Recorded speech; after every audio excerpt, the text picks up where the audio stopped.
ஜோசியம் பார்க்குறதெல்லாம் முன்னாள் முதல்வர் மு.க. ஸ்டாலின் அவர்கள் பண்ண வேணாம், அதெல்லாம் நடக்காது அப்படின்னு ஒருத்தர் பேசியிருக்கார். பேசினது யார்? பள்ளிக்கல்வித்துறை அமைச்சர் ராஜ்மோகன் அவர் தான்.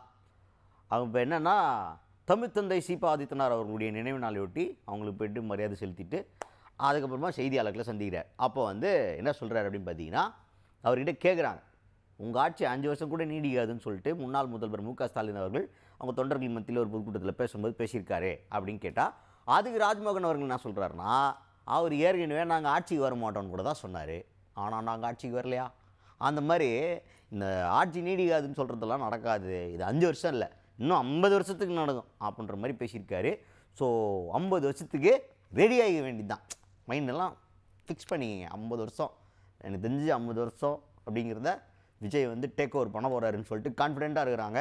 ஸோ அதுக்கு தாவேகாவுடைய ஆதரவாளர்களும் அந்த கான்ஃபிடென்ஸில் இருக்கிறாங்க அப்படின்னு தான் பார்த்துன்னு இருக்கிறோம். பவர் கட்டை கூட பவர் கட்டெல்லாம் ஒரு மேட்ராடா, அன்னை கவர்மெண்ட் பண்ணால் போதும், கரண்ட் இல்லைன்னா விசிறிக்க அப்படின்ற மாதிரிலாம் வீடியோ பார்க்க முடியுது.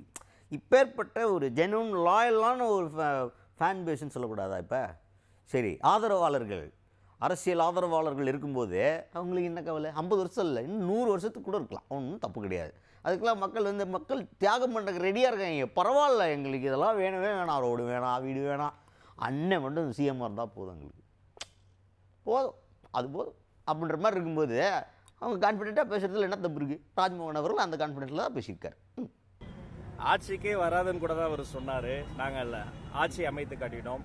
5 ஆண்டு நீடிக்காதுன்றலாம் அவர் ஒரு ஆர்வம் சொல்லிக் கொண்டிருக்கிறார். ஆனால் மக்களின் பேராதரவோடு இது 5 ஆண்டுகள் அடுத்த 50 ஆண்டுகள் தாண்டியும் இது நீடிக்கும் என்பதை சொல்லிக்கிறேன். அதுக்கு அடுத்தது கூட்டணியில் இருந்த எல்லா கட்சிகளும் இப்போ அந்த பக்கம் தாவிட்டாங்கன்னு சொல்லிட்டு திமுக சாடி பேசியிருக்கிறாங்க. உதயநிதி ஸ்டாலின் அவர்கள் கூட முதுகில் குத்திட்டாங்கன்னு சொல்லிட்டு காங்கிரஸை பயங்கரமாக விமர்சனம் பண்ணியிருக்காருல. இது தொடர்பாக கேட்டப்போ ராஜ்மோகன் அவர்கள் என்ன சொல்கிறாருன்னா, திமுக ஒரு பண்ணையார் போக்கை கையாண்டாங்க, நாங்கள் மேலே எங்கள் கூட்டணி கட்சிகள்லாம் எங்களுக்கு கீழே அப்படின்ற மாதிரி வச்சுருந்தாங்க, அந்த மாதிரி இங்கே கிடையாது. அதுபோக அவங்க கூட இருக்கும்போது நல்ல கட்சி, அவங்கள விட்டு போயிட்டா கெட்ட கட்சி.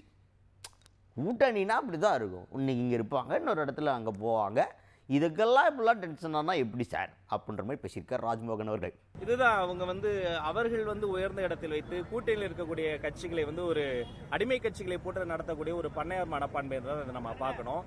ஜனநாயகத்தில் எந்த கட்சி யாரோடு சேர வேண்டும் என்பது அந்த கட்சியினுடைய தலைவரும் தொண்டர்களும் எடுக்க வேண்டிய முடிவு. ஒரு பேரியக்கத்தை, ஒரு தேசத்தினுடைய ஒரு பேரியக்கத்தை இப்படி சிறுமைப்படுத்தி பேசுவது சரியான ஒரு விஷயமாக இருக்காது. எந்த கட்சியாக இருந்தாலும் ஜனநாயகத்தில் என் கூட தான் இருக்கணும், என் கூட இருந்தால் நல்ல கட்சி, என்னை விட்டு வெளில போயிட்டா மோசமான கட்சி என்பது சரியானதல்ல.